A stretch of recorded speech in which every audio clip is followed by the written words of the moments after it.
महाराजांचा भक्ती उत्सव निवडलेला अभंग तुकोबाराचा आहे. या अभंगात जगद्गुरु तुकोबार महाराज आपल्या जीवनात काय व्हावं हे सांगतात आणि कशाला व्हावं हे सांगतात.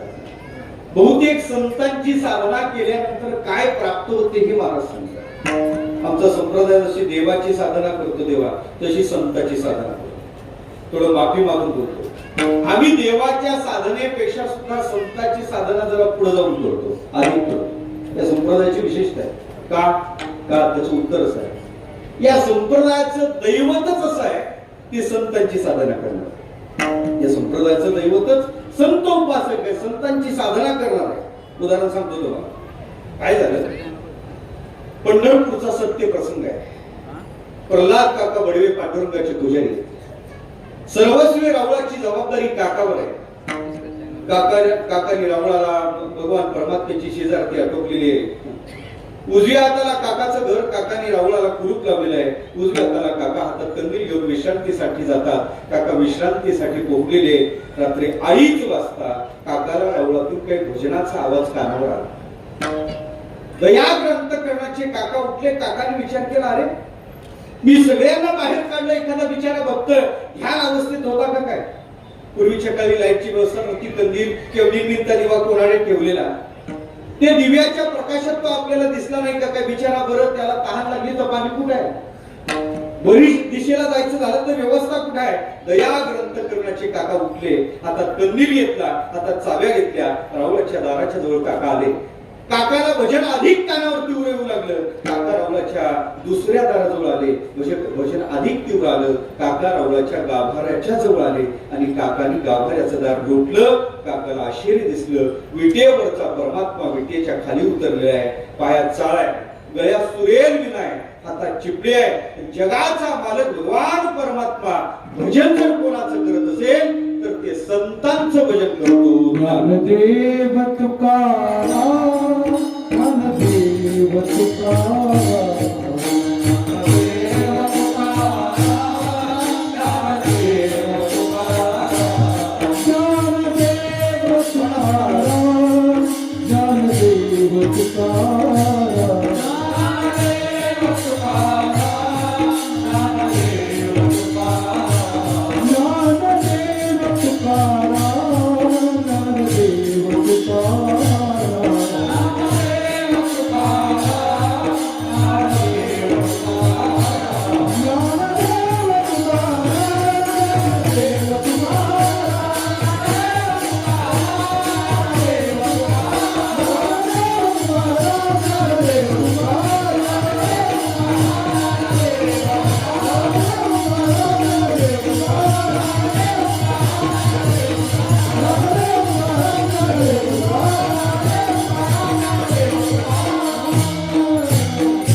पायाला स्पर्श केला. काकाच्या डोळ्यात अश्रू आहेत, देवाच्या डोळ्यात अश्रू आहेत.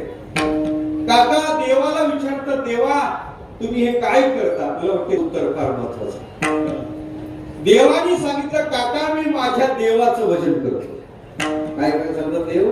काका मी माझ्या देवाचं भजन करतो. काका मला प्रसन्न करायचं झालं तर माझ्या भक्ताला सांगा, माझं भजन करण्यापेक्षा माझ्या देवाचं भजन करायचं. मला वाटते तेव्हापासून या संप्रदायात संतांच्या नावाची, संतांच्या साधनेची रीती अतिशय दृढ झाली. आधी नव्हती असं नाही, पण दृढ झाली. पण आम्ही देवाकडे जातो देवा, तरी आम्ही देवाचं भजन करत नाही. कोणाचं करतो भजन? पंढरीच्या वाटेला तो कोणाचं भजन चालते आमचं? आम्ही संतांचं भजन करतो. हा संप्रदाय देव उपासक आहे, तसा संत उपासक आहे. देवाची जशी साधना करतो तशी संतांची साधना करतो. त्याचं कारण आहे, या संप्रदायाला माहित आहे, देवात जसं सामर्थ्य आहे तसं साधू सामर्थ्य. मला वाटते थोडं माफी मागून बोलतो, देवापेक्षा सुद्धा साधुत्व सामर्थ्य संप्रदायाला ज्ञात आहे.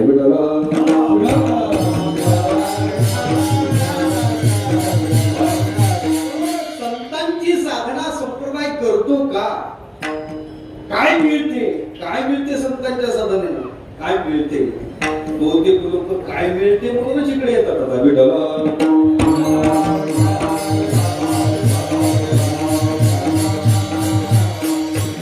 प्रॉफिट अधिक,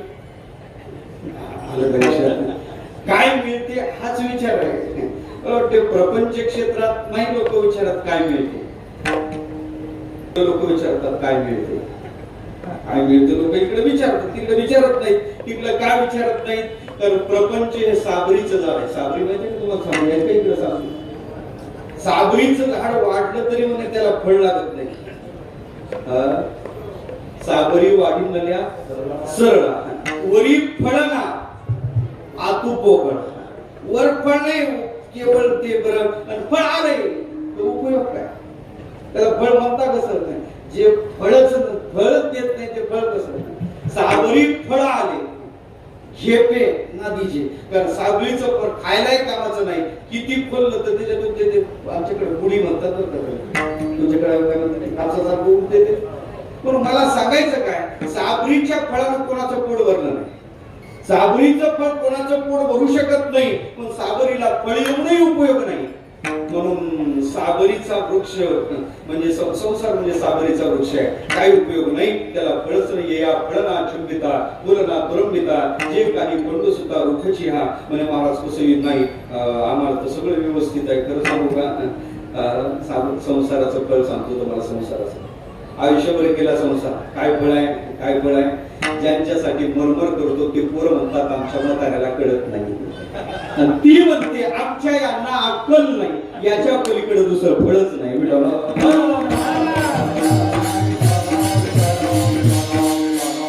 याच्या पलीकडे दुसरा अनुभव नाही. याचा अर्थच आहे संसाराला फळ नाही तर पावलागणित फळ.